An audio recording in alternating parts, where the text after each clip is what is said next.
Well, so have y'all seen that meme where they said that Anthony Hamilton's music is for dudes that have to walk to work?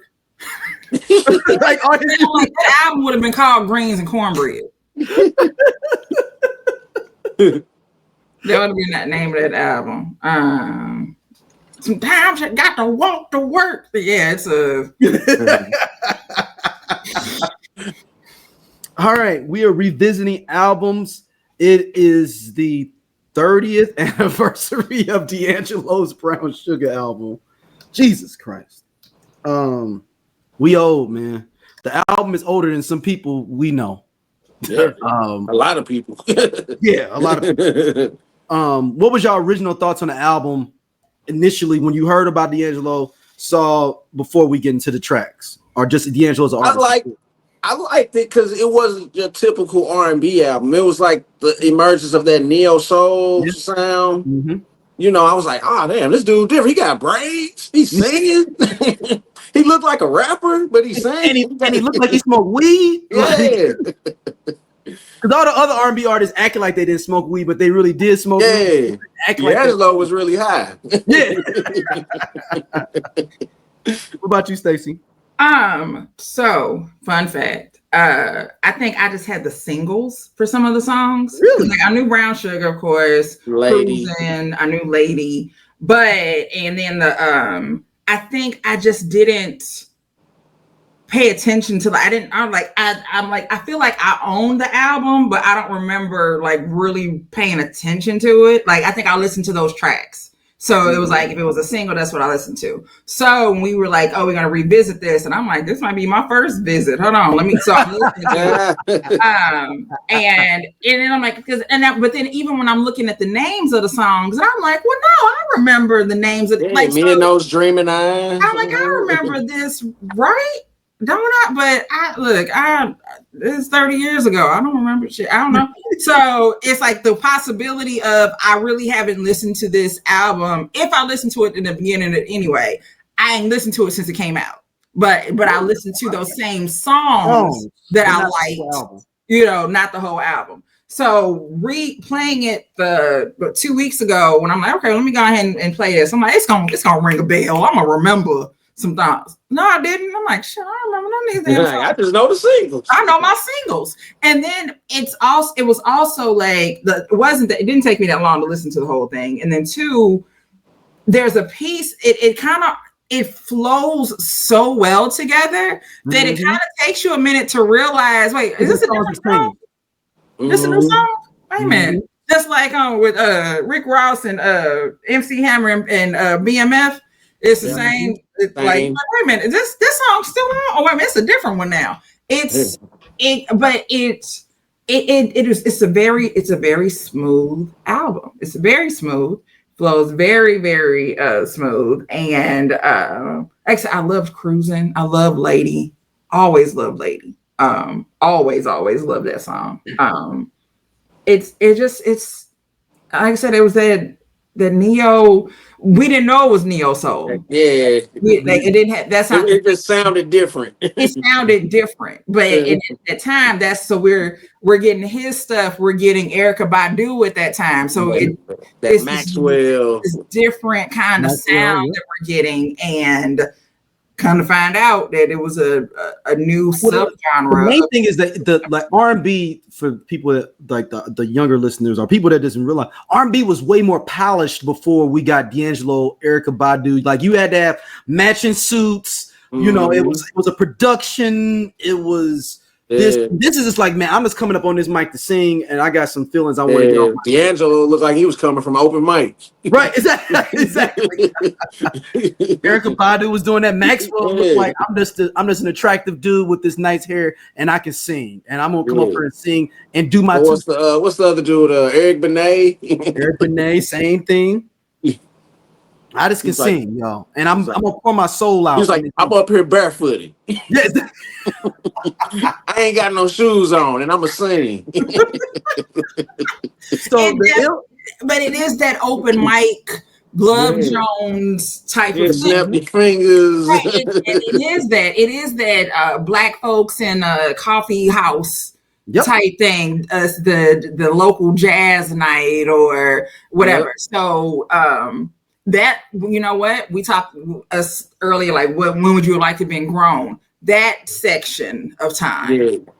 That late 90s, mid to late 90s. That little piece of time right there where being in your mid 20s, late 20s, around like 96, 97, somewhere in there. And again, being able to be in those spaces of those basically with the Black Coffee House and the poetry nights and all of that. And being able to enjoy that would have been dope. I mean, not to say that doesn't happen now, but it's different. It's not the same. It's not the same. It's different. And so to being grown, being a nice level of grown around this time would have been dope. Yeah. So we tried it, Stacy. Remember when we used to go to what's that spot down there by Busch Stadium, Black Label.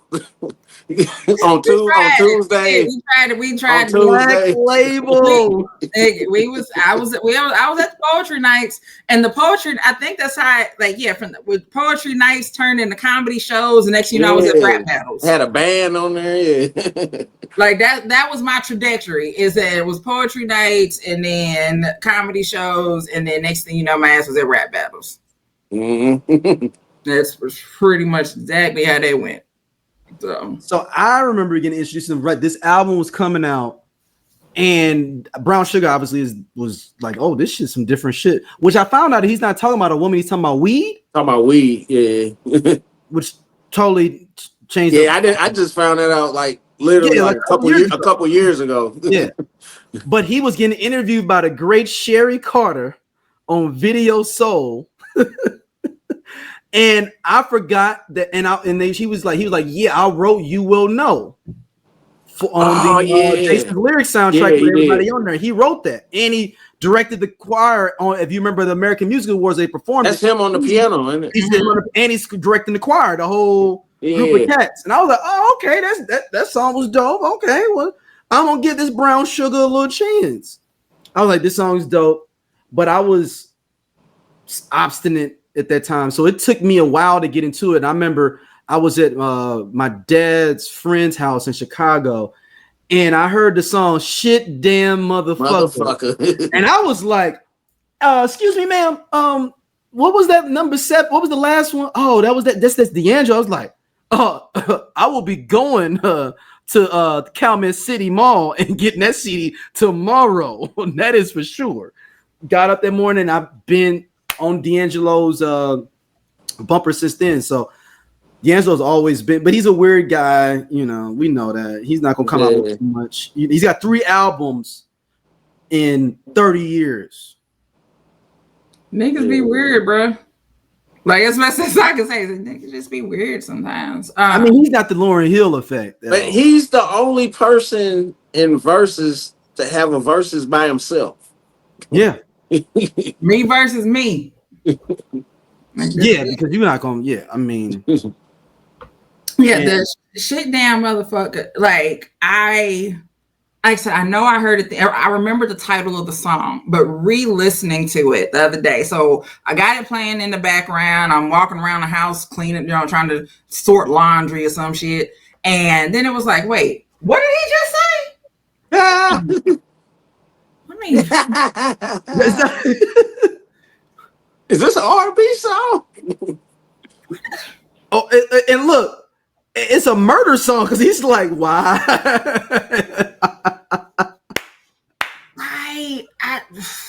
I'm telling you, like, it was.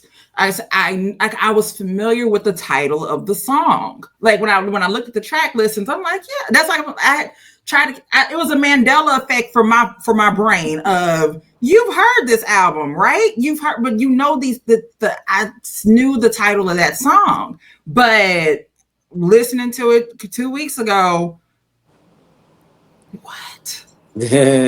Oh my God. Can't play that in grandma car. Well, I'm like, did somebody die? Like, wait, like, so I had so many questions that you end up having. And it's like, wait a minute. Oh my! Oh, This is pretty extraneous here. You said why are y'all both bleeding? Why are you both bleeding? Like, woo, okay. Wait a minute. Oh my. Hey. Don't put him on no Rico case. And then some other standouts on there. Obviously, Lady Man, which is super dope. I just remember Lady being a dope video too, like of him trying to get to his lady at the party and stuff, and he creep up on the behind her and everything. Of like, oh, hey, that's cool, that's dope, man. He got there for his girl. Her finger waves was busting too. Oh, she was fine. Look, I don't know who that sister is, but you was fine. So, young lady, well, older woman now. You were fine. Or maybe at the health food stand. He was trying to get you niggas to eat healthy. Oh, and that's thinking like that's what I'm thinking of. I'm like, wait a minute, no, that's not the video I remember. But no, I'm thinking of the remix. The remix with with AZ. Was that Joy when she pregnant?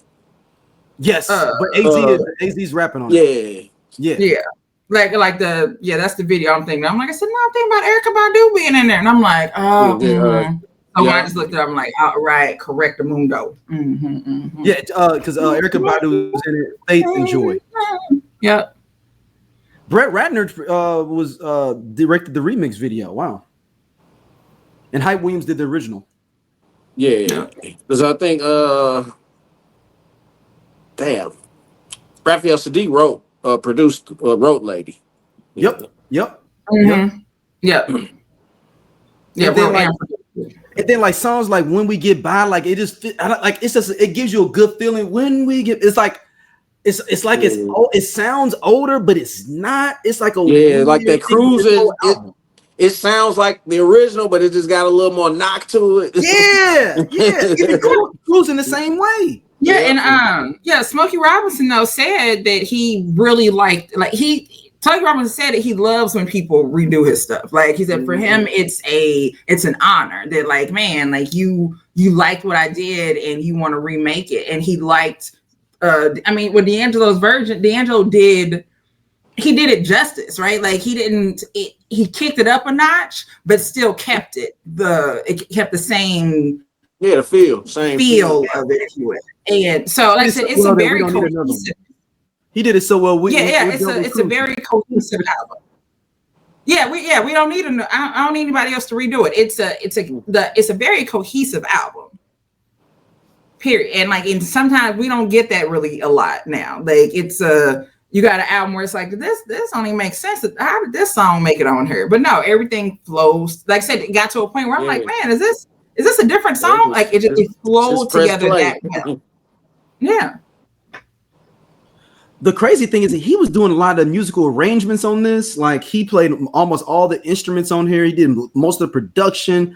Mm-hmm. I see why he don't have to come out albums because he getting all the publishing. He getting all the publishing from this.